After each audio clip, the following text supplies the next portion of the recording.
একটা হচ্ছে যে আমরা যে বিল্ডিং করে আমাদের ক্রেতা থাকতে হবে। যেগুলো বিল্ডিং আমি করছি সেটাই বিক্রি হচ্ছে না, তাহলে ফার্দার আমি প্রজেক্ট কিভাবে নিব? এটা হচ্ছে একটা বিষয়। আর বিনিয়োগ যদি আপনি অ্যাজ এ হোল বলেন, যে বাংলাদেশের প্রাইভেট সেক্টরের ইনভেস্টমেন্ট অর্থাৎ ব্যবসার যে ইনভেস্টমেন্টটা হচ্ছে, এটা লাস্ট 2 ইয়ার্স যদি আমি ডেটা দিই আপনাকে, 4.9, 4.5, 4.7, মানে লেস দেন 5% হচ্ছে ইন প্রাইভেট সেক্টর ইনভেস্টমেন্ট হচ্ছে। এটা দিয়ে প্রাইভেট সেক্টর গ্রোথ কিন্তু হবে না। আমি আবাসন বলছি, এটা অ্যাজ এ হোল বলছি। আর আবাসনে যদি বলেন, আবাসনে বলতে গেলে অলমোস্ট জিরো এখন। মানে আমি দেখেছি আমাদের ছোটো ছোটো ডেভেলপার যারা আছে ম্যাক্সিমাম কিন্তু লোন পাচ্ছে না। একটা বিল্ডিং করতে তার একটা সাপোর্ট দরকার। ধরেন 10 কোটি টাকা বিল্ডিং, সে হয়তো গভর্নমেন্টের কাছে 3 কোটি টাকা একটা লোন চাচ্ছে ব্যাংকের কাছে, কিন্তু সে কিন্তু পাচ্ছে না। কারণটা কি? সাম্প্রতিক সময়ের কথা বলছি আমি, যে বিগত সরে সরকার যাওয়ার পরে যে আমাদের সবগুলো ব্যাংক কিন্তু এখন হাজার হাজার না লক্ষ লক্ষ কোটি টাকা পাচার হয়ে গেছে, ব্যাংকগুলো দেউলিয়া হয়ে গেছে, ব্যাংকে কোনো টাকা নাই, ব্যাংকে যারা টাকা রাখছিল গ্রাহক তারাই কিন্তু লাইন দিয়ে টাকা পাচ্ছে না। তো সে বিনিয়োগ করতে করবে, বিনিয়োগ সক্ষমতা ব্যাংকের নাই। বসুন্ধরা ডায়াপেন্ট এখন আরো উন্নত। এই হট এয়ার থ্রো টপশিট দ্রুত শোষণ করে সোনামণিকে দেয় কোমল অনুভূতি। এটা একটা ইম্পর্টেন্ট জায়গা। আর একই সাথে আমি বলবো যে আমরা বিনিয়োগ নিচ্ছি, কিন্তু বিনিয়োগের স্থান তো ব্যাংক হওয়া উচিত না, ক্যাপিটাল মার্কেট হওয়া উচিত। বিনিয়োগের আসলে ব্যবসার দুইটা জায়গা মোটা দাগে, এটা বাংলাদেশে না গ্লোবালি। একটা হচ্ছিল ক্যাপিটাল মার্কেট, আর একটা হচ্ছিল ব্যাংক অ্যান্ড ফিনান্সিয়াল মার্কেট। তো এখন আমাদের ক্যাপিটাল মার্কেট তো আমি যে ওটা উল্লেখ করিনি, ওটা তো শেষ, ওটা তো কিছু নাই। আপনি দেখেন 1,000 টাকার শেয়ার এখন 10 টাকা হয়ে গেছে। Lot of example we have. কারণ 10 টাকার শেয়ারটাই এবং অনেক ব্যাংকই শেয়ার কিনছিল। মজার বিষয় আমি দেখছি অনেক ব্যাংক করে কি, ওটা কিছুই করে না। ধরেন 1,000 টাকা শেয়ার কিনছে, ওটা ভ্যালু কিন্তু এখন 10 ভাগের 1 ভাগ হয়ে গেছে, বা আরো কমে গেছে, 100 ভাগের 1 ভাগ হয়ে গেছে। তার মানে তার 1,000 টাকা শেয়ার ভ্যালু এখন হয়তো আপনার 10 কোটি টাকা হয়ে গেছে। কিন্তু তারা কি করছে? সেলও করতেছে না, দাম কমও ধরে না, বেশিও ধরতেছে। এইভাবে ধরে ব্যাংকটাকে কোনো মতো দেখাচ্ছে যে আমাদের খুব বেশি লস নাই। বা বাস্তবে যখন সেল করে, তার কিন্তু 1,000 কোটি টাকা এখন কিন্তু 100 কোটি টাকা, 900 কোটি টাকা তার কিন্তু নাই হয়ে গেছে। তো শেয়ার মার্কেট তো শেষ, তো ওখান থেকে টাকা কিভাবে আসবে? এখন তো শেয়ার মার্কেটের প্রতি মানুষের কোনো আস্থা নাই, স্পেশালি বাংলাদেশে শেয়ার মার্কেটের সেক্ষেত্রে কি আবাসন খাতে বিদেশি বিনিয়োগ আনা সম্ভব, বা আসলে এই খাতের উন্নয়ন হবে বলে আপনি মনে করেন? দেখুন, এফডিআই যেটা ফরেন ডিরেক্ট ইনভেস্টমেন্ট, আমাদের দুইটা সোর্স আছে। একটা হচ্ছে আমাদের নন রেসিডেন্ট বাংলাদেশ এনআরবি যেটা আছে, আর একটা হচ্ছে সরাসরি যারা বিদেশি যারা আছে তারা।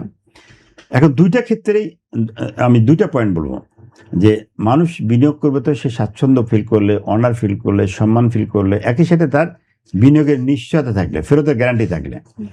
এই জায়গায় তারা আস্থা পাচ্ছে না। আমি নিজে সাক্ষী। আমি মানে কুয়েতের আমি ওনার দুজন কাজিন, আপন কাজিন, আমি নামই বলছি, শেখ নাইব এবং শেখ খালিদ, তাদেরকে আমি নিয়ে আসলাম 22 সালে বাংলাদেশে। এখন তাদের ট্রিটমেন্ট এমন হয়েছে যে ওনারা ফিরে যেয়ে আমাকে বলছে, আমি এক্সাম্পল বিডার সাথে মিটিং ছিল, বিসেকের সাথে মিটিং ছিল, বাংলাদেশের গভর্নরের সাথে, একটু প্রিফিক্স মিটিং 1 মাস আগে আমি সেট করছি। আমরা যখন বাংলাদেশে গেলাম, বাকিটা বলছি না, লম্বা করছে না, মিটিংয়ে গেছি, গভর্নর সাহেব মানে শুরুতেই আমাদের জানানো হলো গভর্নর সাহেব নাই।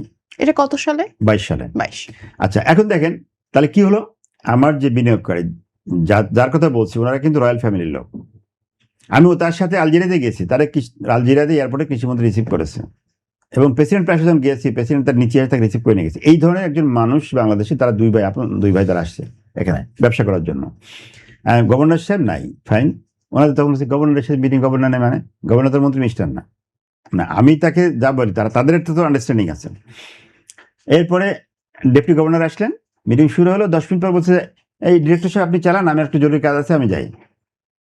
আপনি বলেন, আমাকে ওনারা ফিরে যেয়ে আমাকে জানিয়েছেন যে আফজল ভাই আপনি খুব ভালো মানুষ, সৎ মানুষ, আপনার গ্রুপটাও ভালো, আপনার গ্রুপের ইনভেস্টররাও ভালো, আপনার চেয়ারম্যান সাহেব ভালো, কিন্তু আমরা ভয়ে আছি আপনাদের সে টাকা বিনিয়োগ করে আমার 1 পয়সা লাভ দরকার নেই, আমার আসল টাকা ফিরে আসবে কিনা আমি এই কোনো গ্যারান্টি কিন্তু পাচ্ছি না। এখানে প্রশ্ন ওঠে, 2022 সাল ছিল স্বৈরাচার প্রধানমন্ত্রী শেখ হাসিনার আমল। তারপরে কিন্তু আমাদের অন্তর্বর্তীকালীন সরকার এসেছেন, অন্তর্বর্তীকালীন সরকারের আমলও কিন্তু শেষ হয়ে গেছে। এখন কিন্তু প্রধানমন্ত্রী তারেক রহমান অর্থাৎ বিএনপি সরকারের সরকার চলছে। এই সময়ও কি আপনি একইভাবে বলতে পারেন যে বিদেশি বিনিয়োগ আসবে না? গভর্নরও চেঞ্জ। দেখুন, এখানে দুইটা বিষয় আমি আগে বলেছিলাম। একটা হচ্ছে যে মাননীয় প্রধানমন্ত্রীর নেতৃত্বে সরকারটা আসছে মাত্র 5 মাস হয়েছে। তাহলে দীর্ঘদিনের যে অনাস্থাটা, এই অনাস্থার থেকে আস্থার জায়গাটা, দেশটা যে আগের থেকে ভিন্ন প্যাটার্নে পরিচালিত হচ্ছে, এই মেসেজটিও গ্লোবালি যেতে একটু সময় লাগবে। আমি এই জন্য ধৈর্য ধরে আস্থা রাখতে চাই মাননীয় প্রধানমন্ত্রীর, যে আমি আগেই বলেছি ওনার চলন বলন, কথাবার্তা, ওনার body language, everything I like it. যেটা যেভাবে চলছে, যেভাবে চলতে থাকে, আমার বিশ্বাসে আস্থাটা ফিরে আসবে। আরেকটা বিষয় বলি আপনাকে, সমস্যাটা কোন জায়গায় হবে? ওনাকে নিয়ে না, উনি চান এটা ডেফিনেট আমার কাছে মনে হচ্ছে, আমার কোনো সন্দেহ নেই। বাট যে অসাধু চক্র দেশটাকে ধ্বংস করেছে, বাংলাদেশের আমলাতন্ত্র শুধু অ্যাডমিন ক্যাডার বলছে না, অ্যাজ এ হোল বাংলাদেশে যে পুলিশ, আর্মি, বিডিআর যত আমলা আছে, আমলাতন্ত্র। সেকেন্ড হচ্ছে অসাধু ব্যবসায়ী, থার্ড হচ্ছে অসাধু রাজনীতিবিদ। এই তিনে মিলে যে সিন্ডিকেটটা ছিল, এই সিন্ডিকেট দেশটাকে ধ্বংস করেছে। আর এই সিন্ডিকেটের সবাই কি পালিয়ে গেছে?